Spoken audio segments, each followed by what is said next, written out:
Hello ladies and gents, I'm back with another video. My second one. Ooh, how amazing.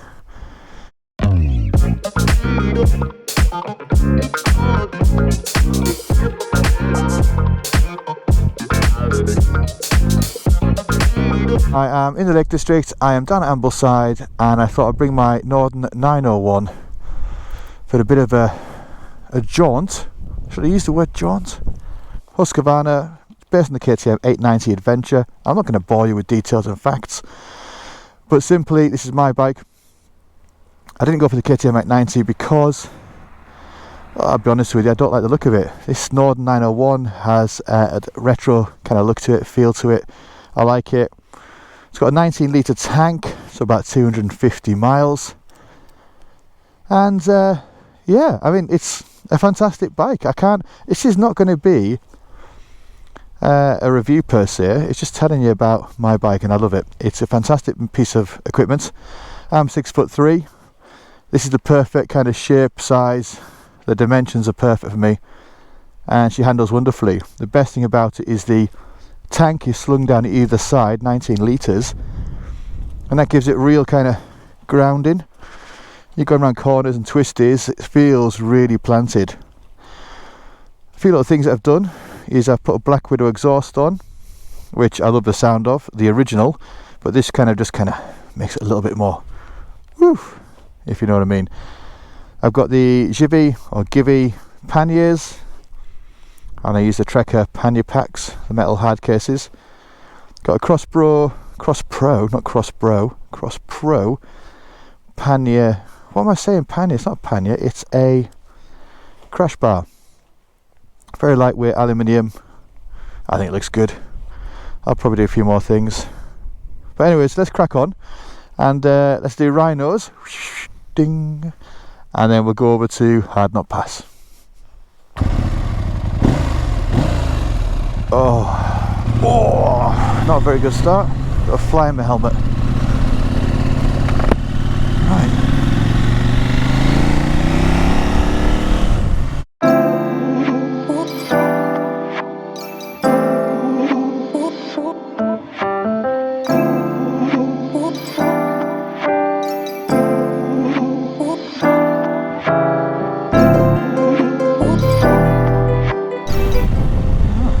Chavs.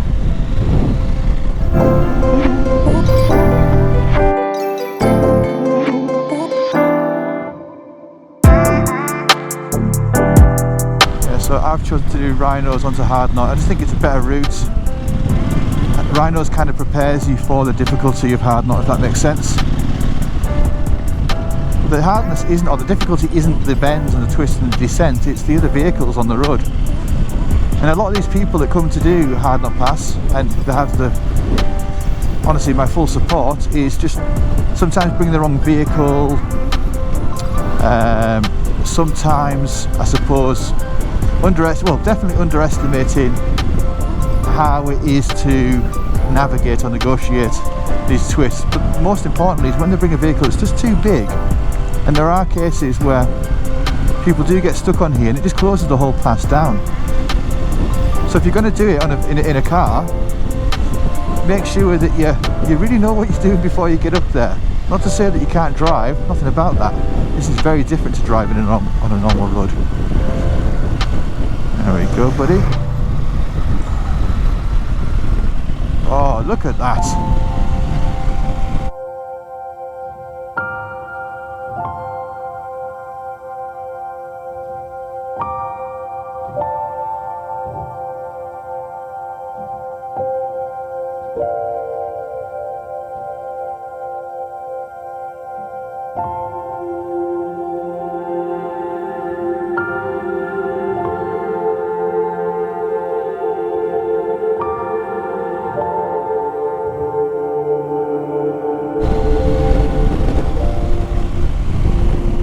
So, a little bit about my bike.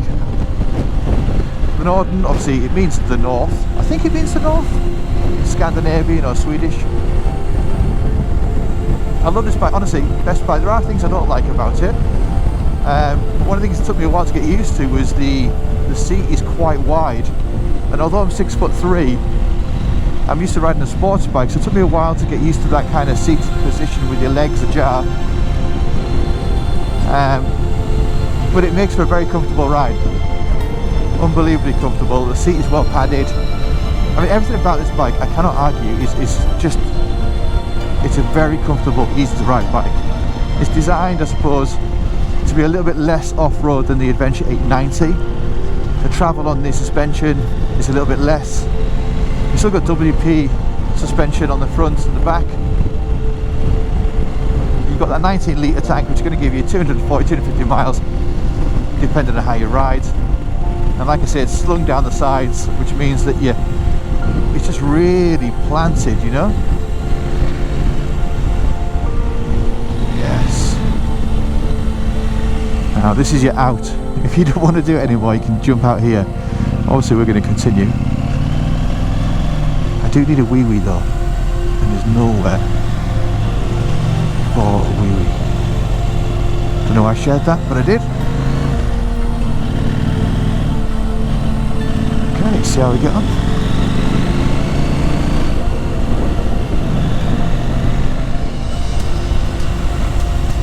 Just good control. I don't go above second gear when I'm doing Hardknott.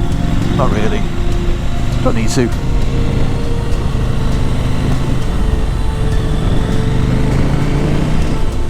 You've got enough acceleration and power there just to pull you out. Now the 890 Adventure and the Norden are 105 brake horsepower. So this is a very sprightly and powerful machine. Great for these little twisties. Right, okay, here we go. We're going to start this now. Cheers, buddy. I'm just going to power through this one all the way through. Oh yeah! Gonna lay it off a little bit, bring it in. Nice.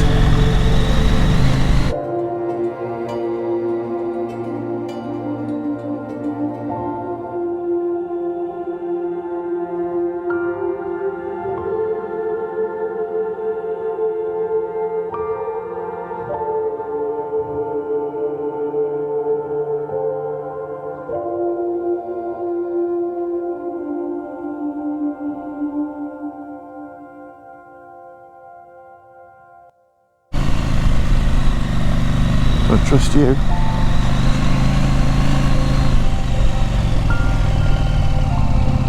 And the other thing as well is, do not look at the corner, look past it. Oh, if you fixate on any point, you're going to go to it.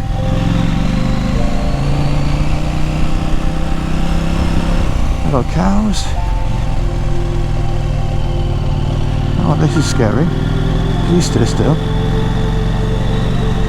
Go behind you, matey.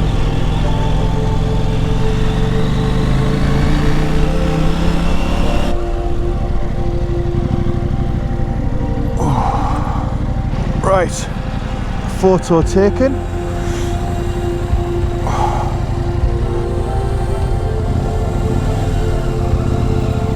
Let's go.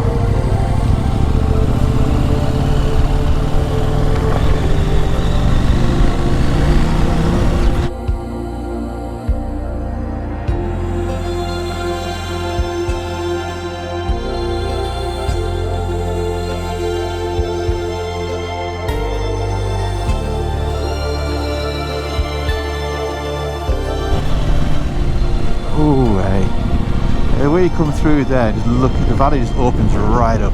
Look at that, people. Absolutely stunning. And there's nothing wrong when you do this, by the way, just taking your time and just taking it in, because, I mean, that's what you're doing it for. Absolutely cracking.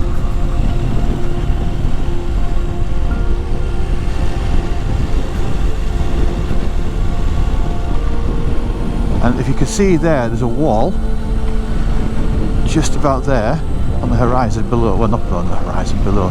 That's a Roman fort. Ooh, should we have a look? Should we have a little wander?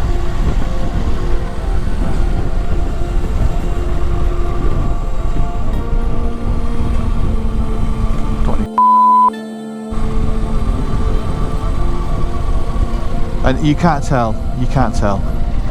but this is steep.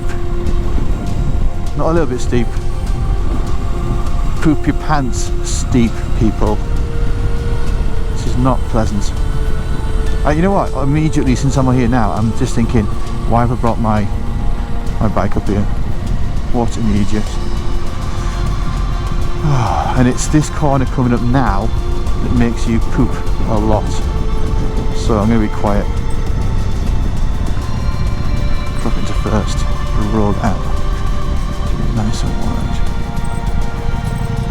Oh, you see, I've made the mistake of stopping. And then look what I've done. I'm going to go right out here because I am a nervous bunny.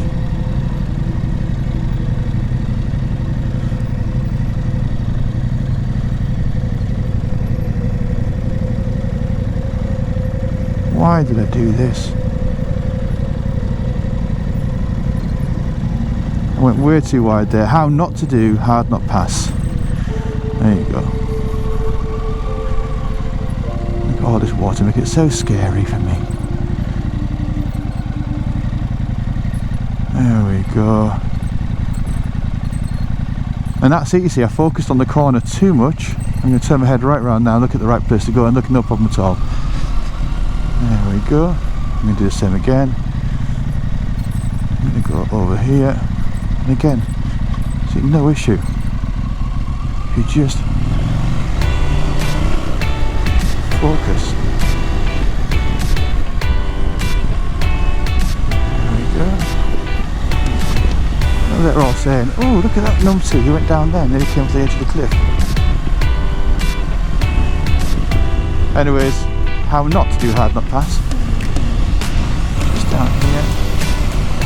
And I'm going to go for a little whizzy-woo. Whizzy-roo. There it is.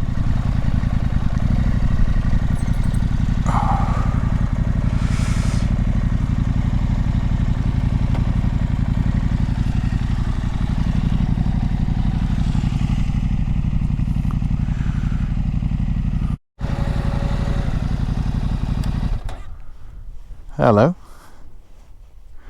Come here often?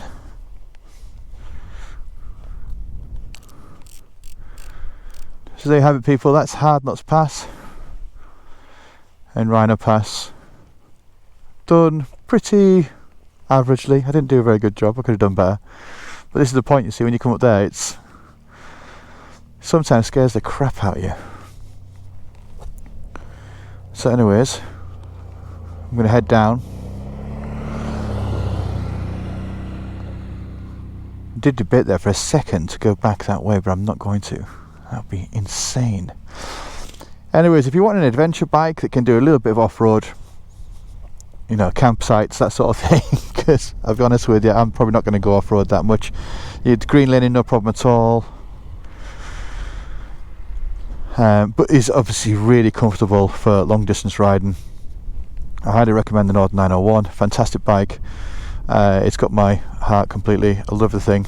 I did swap out the screen at one point for the taller one for touring, but no, it doesn't really work. That is the big negative with this bike, is the wind buffeting. Sometimes the wind buffeting can be a little bit annoying on the motorways, so I avoid motorways anyway, so it's not really an issue.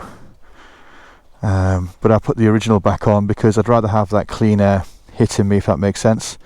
Right guys, that was Hardknott Pass. I'm Tarmac Gorilla, and that is a Norden 901.